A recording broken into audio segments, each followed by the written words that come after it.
Hey, my book lovelies! Today I'm going to bring you books that are going to get you out of a reading slump. We all have them, we all go through times when we're stuck in a reading slump, and these are some of my top recommendations in so many different genres to get you out of that slump.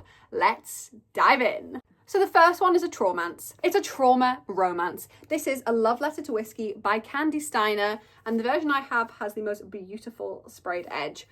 I read this book coming back from holiday in Spain on an aeroplane, and it broke me and I couldn't put it down. So in this book, you meet a girl called Brex, or as she gets known as B, and you find out in the story why she doesn't like her name Brex. And she literally is running in the forest and runs straight into Jamie Shaw. But Jamie Shaw sees her best friend and only has eyes for her best friend. And there seems to be this pull between them. So throughout life, they bump into each other in different time periods of different parts of their life. And there's always been this connection between Jamie and B, but they've never ever tested it, pushed the boundaries. Maybe they have pushed the boundaries a little bit, but I'm not going to tell you how. And it's just a beautiful love story. It's a little spoiler here, so we don't want no spoiler, cover the ears. Half the book is from Brex's point of view, and then you get to relive the same book through Jamie's eyes. It was actually written, I think, 12 years after, because people begged Candy Steiner for it. But in this book, you get both versions. Oh, it's just so beautiful. There's trauma, there's romance, there's everything you could possibly want. It's a will they, won't they between two friends who have always towed that line between will they be more than friends, and who have never been in the right time or the right place to be with each other. I cried, I screamed, I was angry at every single character. I just think if you're in a reading slump, this standalone book will break you out of that slump. 100%. The next book I want to talk about is Bride by Ali Hazelwood. This is a romantasy with so much yearning that you're going to be obsessed. I have to make a formal public apology to the Queen Ali Hazelwood. I don't actually like your STEM books. Sorry, I don't. So I had put off reading this, and when I read this, I actually think it's better than Twilight. I know. I feel like that's blasphemy saying that, but I love this book. So in this book, you meet a girl called Misery. She is a vampire. Kind of. She was a vampire.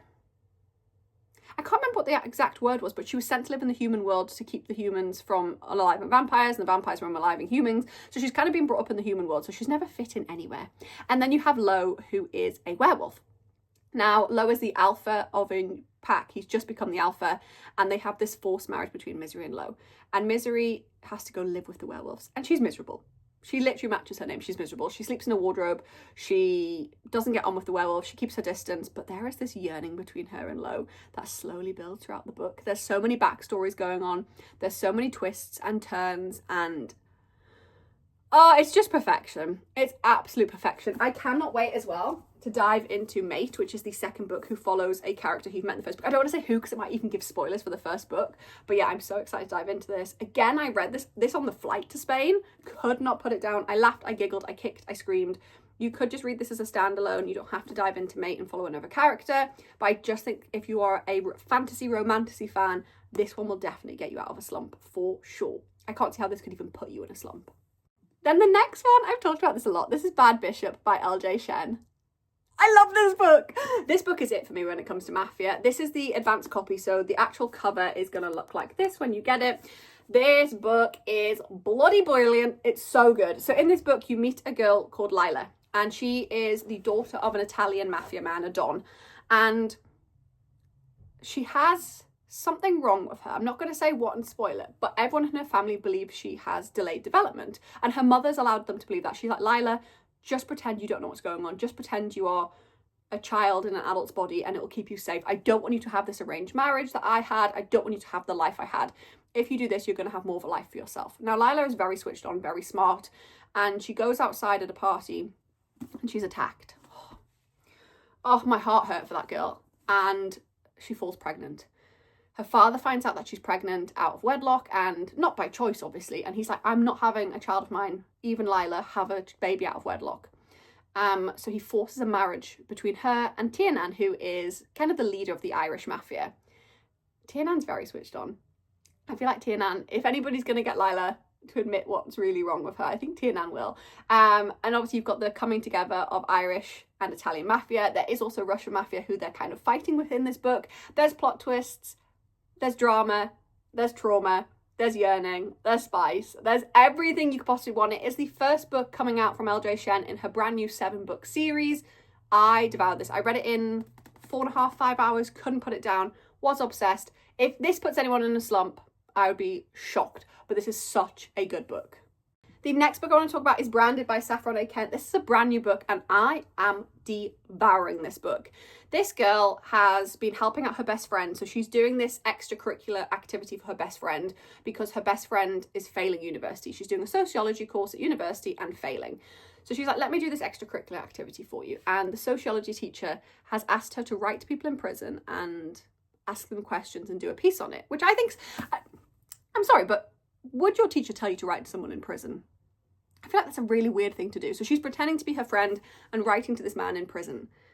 And she thinks this man in prison is lovely. They're writing each other, well, they maybe don't start off as love letters, but they definitely develop into more of a love letter. He's talked about this ranch that he misses. She's picturing him as this like cutesy cowboy. Girl, there's a reason he's in prison. And it ain't because he's a cutesy cowboy swinging his lasso around. I can tell you that for nothing. And she meets him in person and it potentially all goes wrong. This man is definitely not who she thought he was going to be. You jump between the timelines of present and past when she's writing to him and then present where she's meeting him and it's all imploding. And it is just spicy, it's dark, it's twisted. The trigger warning list alone is one of the longest trigger warning lists that you tend to find in dark romance books. So I absolutely love that. But yeah, Branded, I think this is a standalone. It will definitely keep you on your toes and keep you entertained. Then I'm going to go for a dark romantasy. This is Once Upon a Demon's Heart by Kea Moronova. This has been picked up to be traditionally published, but I have the stunning indie version. I don't think you can get this anymore, but if you can, get your hands on it. In this book, you meet Ilaria? I'm going to call her Ilaria. And she is a demigod knight, but she's hiding a secret. You don't know which god she has come from, which goddess she has come from. She's kind of hiding it from the world because the goddess she has come from kind of makes her a little bit more important than even royalty. And there is a battle going on between demons and demigods, and she has been stuck in a time loop. 20 times she's gone through this time loop. So she lives the same period of time, and at the end of the time period, she is killed brutally by this blood knight, who is a demon. And then time loop starts again. She dies. Time loop starts again. She dies. So she's going to run away. She needs to get away.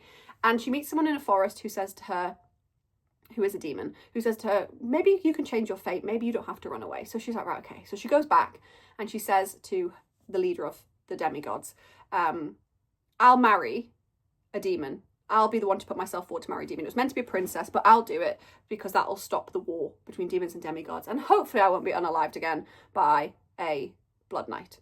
So he's like, oh, why would we want you to be married? You're just a knight. You're a lowly knight. We don't know who your parents are, blah, blah, blah. And then she admits which goddess is her mother. And he's like, this is amazing. So the demons turn up and the demon that she's marrying is the Blood Knight. And he hates her. He despises her. He's ruthless. He's vile. He's intense. This book is so good. It's got spice. It's dark romantasy. It's got everything you could possibly want. Again, if you don't find this book engaging and you don't want to get yourself out of reading slump, I don't know how to help you if this book doesn't help you. And then last but by no means least, 5 Survived by Holly Jackson. I'm going to throw a crime thriller in the mix just so you have something different. I love my collector's edition of this. I am a huge Holly Jackson fan and she's one of the only authors that I haven't met that I love so much, and I'm really sad I haven't met her. But this follows a group of friends who are in an RV, they're taking a holiday and they're being chased by a sniper. So there's 6 friends, 1 sniper. Will they survive the night? And on the back it says who will survive, because they've got 8 hours. They either have to run the sniper out, so they've got to escape before the sniper gets them, or some of them are trying to work out maybe who in the RV is being chased by the sniper and could they just hand them over. The one thing about this that will get your heart racing is it says 10 p.m. and then you'll get to like the next, let me see if I can find it, the next section, and it says 11 p.m. So you can feel those 8 hours ticking down, and will they all survive? Will they all make it out? And why is a sniper after them?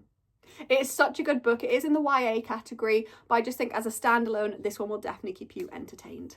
So they're just some of my favourite books that I've read recently that I think will get you out of a reading slump. If you enjoyed this video and you want some more books to help you get out of a reading slump, let me know in the comments. I'm happy to do a part 2. Or if there's a certain genre you want, I can definitely cover that. Make sure you turn on the notifications and you are subscribed. Hit that bell so you're notified when I post in the future. And I hope you have a lovely Saturday. See you later, book lovelies!